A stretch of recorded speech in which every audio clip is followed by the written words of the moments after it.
don't get used to complaining. Don't let complaining become a habit. Don't let complaining become ingrained with how you identify yourself. Don't become the person that's so used to not only having problems, but complaining about those problems. The reason this jumped into my head is because I saw on TikTok, and as usual, right? But I was online and I saw this woman talking about a situation she was in with her baby daddy or whatever it was, right? This white woman. And her man was in jail and she was complaining because obviously like he didn't want her to sell his cars, but she was struggling because she's taking care of their kids alone. He's obviously in jail. He's not supporting anything. She's having to do it all. And it just made me think about how there's so many stories out there of, I don't want to like make it a gender thing today, but yeah, people will go out there and we'll talk about relationships, right? Complain about their relationships. And it's almost like the complaining doesn't make them learn anything though. You know, when you meet someone and you can tell that like they just have a victim mindset. And to be very clear, I'm not blaming this woman for what she's going through. I'm not blaming people for wanting to complain about things that frustrate them. That's not what I'm saying. But almost when like the bad things about your life become tea, become lore, become gossip. And even I have a habit of like making my life feel like tea. But at the same time, sometimes people start to identify with this victim mindset. And I think at the heart of that, in practicality, in the way that it's expressed, is complaining.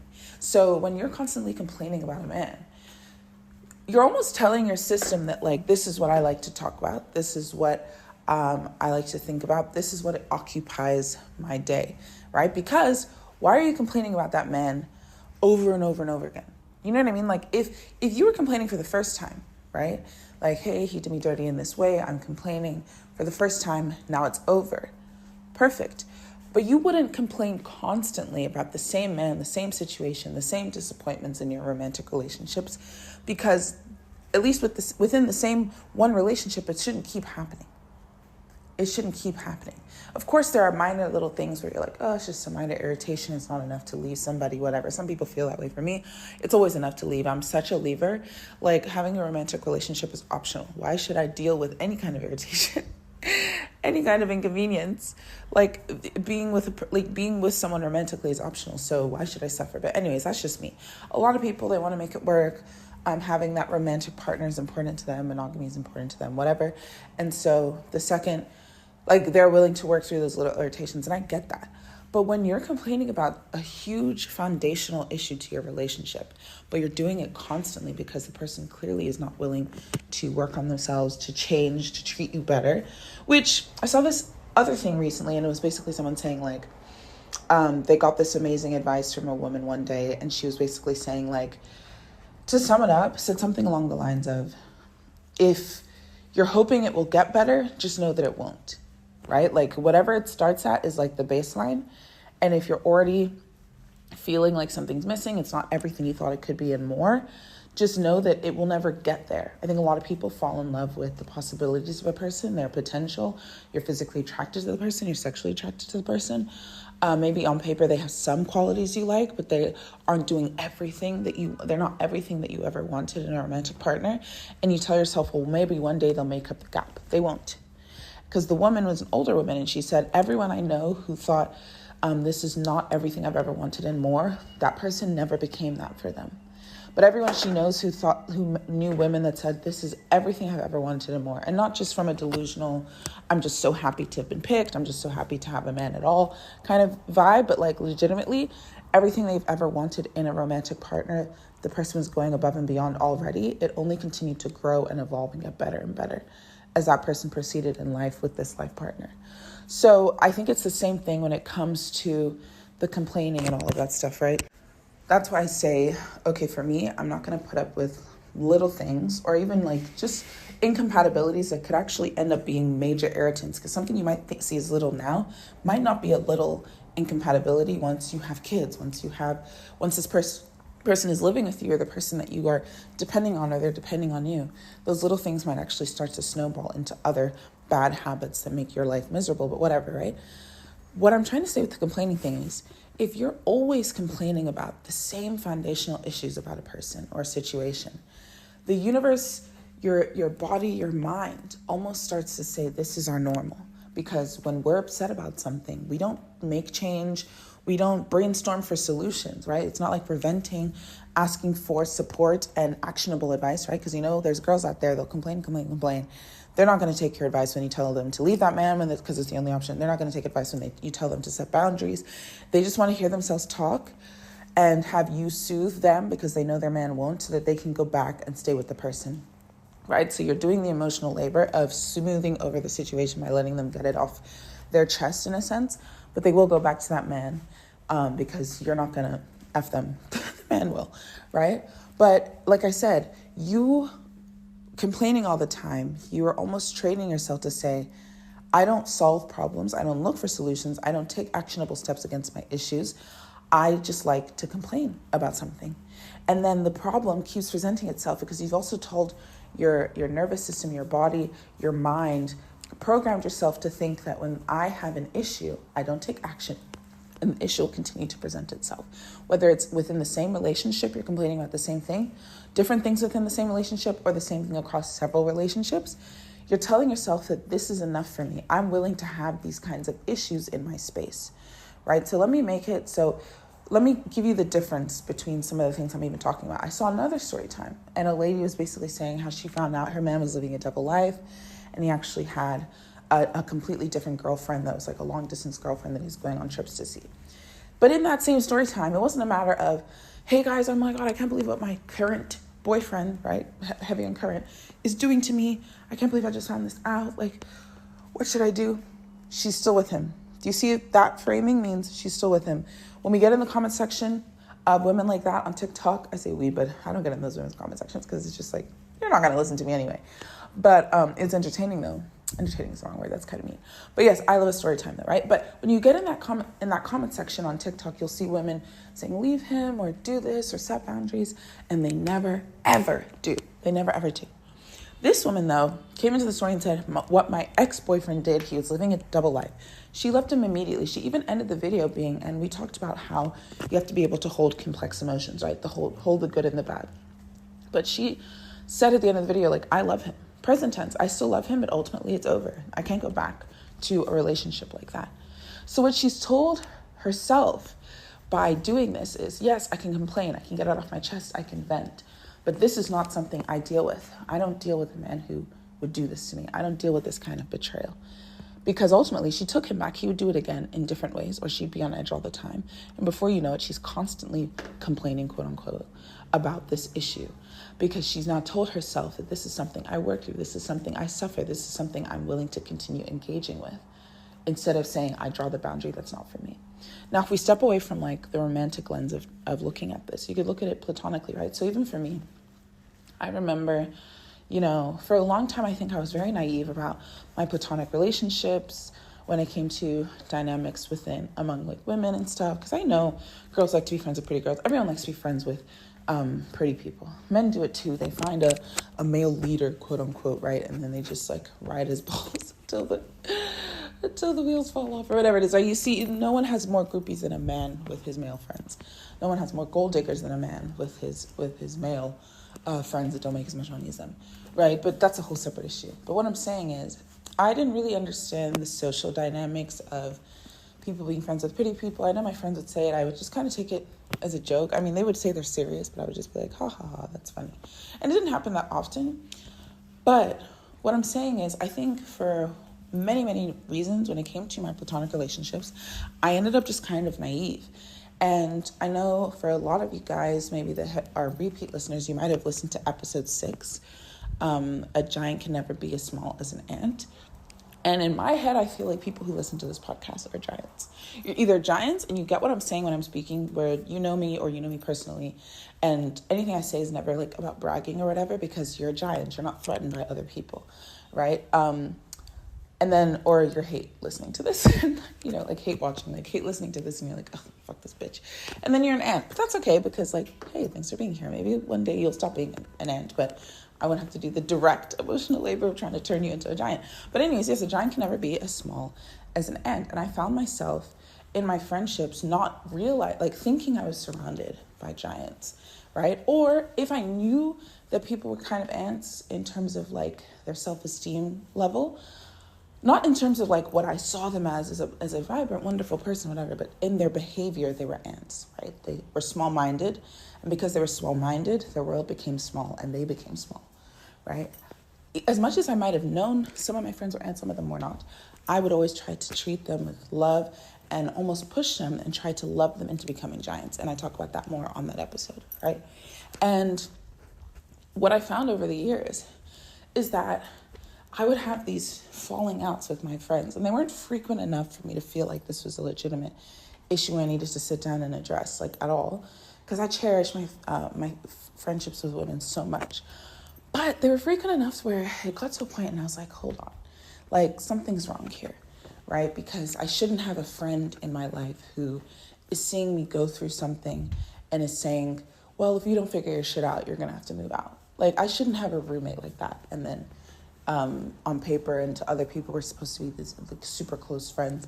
Because a super close friend of mine would never say some stupid shit like that. Like, that's genuinely insane, right? So I think after getting away from the US, getting to unplug from all of these different circles and all of that stuff, and just unplug from friendships, and really just kind of, I don't want to use the word isolate, because I think if you're depressed, that can sometimes be a bad thing. But yeah, go into my own shell, like go into my cocoon, right?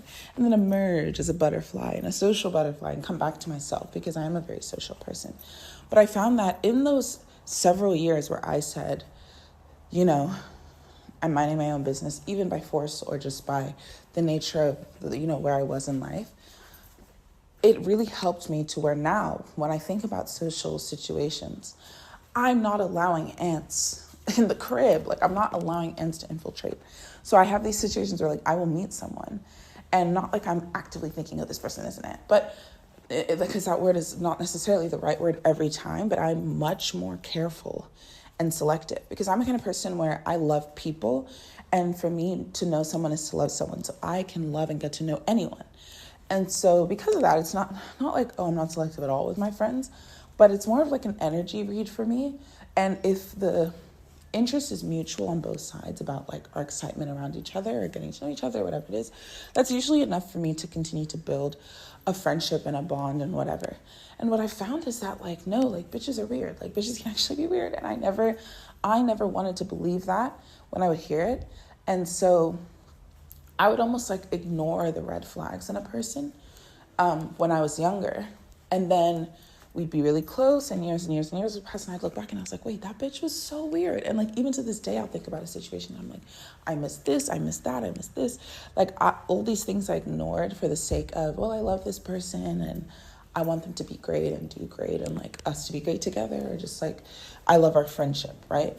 And I want our friendship to be great, to be specific. But because now I know that I'm not willing to keep complaining about this. I'm not willing to keep reflecting on friendships and being like, damn, that really hurts. Like, damn, that really was like fucked up, or whatever it is, right? I'm not willing to deal with any of that kind of a dynamic. Like, I don't want to just be complaining endlessly and then go back and make the same mistakes now that I'm putting myself back out there. So I select more carefully, because I don't want to have to complain about this ever again. I don't want to ever have to say, no, like, obviously friendships end for all sorts of reasons. I know sometimes friendships are for a season, not a lifetime. But ultimately, when it comes to a specific dynamic that I've identified as an issue that's manifesting itself in different ways when it comes to my platonic relationships, I'm not willing to complain about that shit. And I haven't for several years. So, and if I have, it's because I just noticed it and I'm not seeing that person again. So maybe throughout the past few years while I'm living in Nigeria, I meet a girl here or there. But pretty quickly, I can tell if I really think we're going to get along or not. And once I can tell, I don't need to make a repeat offense. I don't need to vet them again. I don't need to see them again, you know. And I'm sure it's mutual, but it's like I'm not going to, because I'm also the kind of person, if I like you, I will see you. Like, I'm calling you, girl, let's do this, let's do that, whatever. I'm not going to do that and then put people in my space that will put me in a position where I'm complaining about the same shit I used to complain about, because that's silly. You know? And so when I say, don't get used to complaining, what I really mean by that is change. If you complain, let that be the first and last time you complain.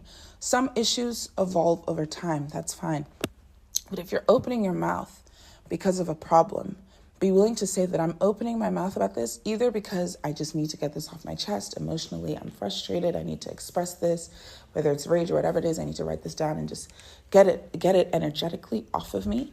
But beyond that, if it's a problem that needs solving, then talk when you're addressing the problem. Talk when you're seeking solutions for the problem, or talk for the sake of understanding or diagnosing an issue, right? If it's a relationship that you don't want to repeat, and make sure that you're not complaining about the same stuff all the time, and priming yourself. Because I don't think people understand, like, negativity fundamentally, this isn't just like me being like, be happy all the time, even if you have problems. That's not what I'm saying. And I think if you're listening carefully, you know what line I'm kind of drawing here.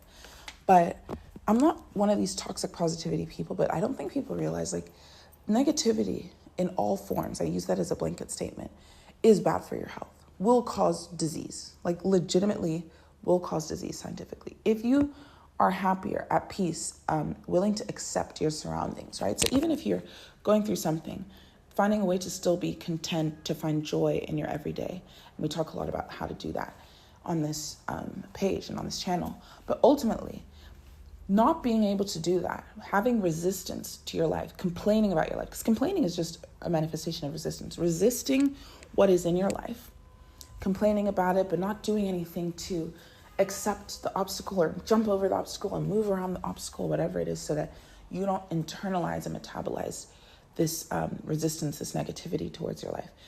Inability to do that will cause disease. Like, one of the largest predictors of death, I think, especially in old age, is loneliness, right? So being sad, empty, apathetic, that's why depression is so dangerous. Not only is it bad for you in the sense that, obviously, like, you could end up, I don't want to say you could as if you're responsible, but obviously there's death rates related to depression. We know what that word is. Like, I'm trying to avoid it because I don't want to trigger anyone. But yes, you know what I'm saying, right? There's always that worse outcome for mental health issues as well. But at the same time, your body will be more, diseases will be more communicable, is that the word, to your body. Like, you are more likely to have these long-term illnesses if you're constantly metabolizing the hate, the negativity, the resistance, the complaining, it doesn't help you. So you need to learn how to process and regulate and move through. And I feel like complaining, when it's constant, is inability to move through a situation, to grow through a situation, and to make sure a situation doesn't constantly repeat itself and manifest itself. And ultimately, you're telling your body, you're telling your mind that this is something I deal with, this is just who I am, this is a problem I have. You're identifying with the issue in a sense, and then you're attracting more of that issue. So instead of for me to say, this is the issue I'm having with some of my friendships that were long-term that fell apart, and then making sure it doesn't happen again. And then if I see even a hint of something that could later translate, the same flags I ignored in the beginning of other friendships, I fix it immediately.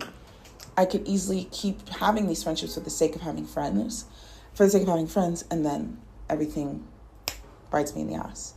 So don't get used to complaining. Don't get too comfortable, okay? But of course, vent, get it off your chest, and then learn to move through the pain, move through the diagnosis of the issue that you're dealing with, and try to be solution-oriented so ultimately you can be happier and healthier. Okay, that's all for me. Time to go start my day. By the time this is posted, it's probably like March or God knows how long, because I schedule these in advance. But it was recently Valentine's Day on the day that I recorded this. So I hope everyone is learning to love themselves, the people around them, better and with more empathy. How was your Valentine's Day if it's already passed? I say this like it's an important holiday, but love is important, so sure, why not? And I will see you guys next time. I love you so much. My name is Obie. Welcome to Live Limani, where we think out loud. And as always, I would love to hear your own thoughts in the comments, or reach out to me on any of my other channels of communication. The @ is always just Live Limani. That's my handle.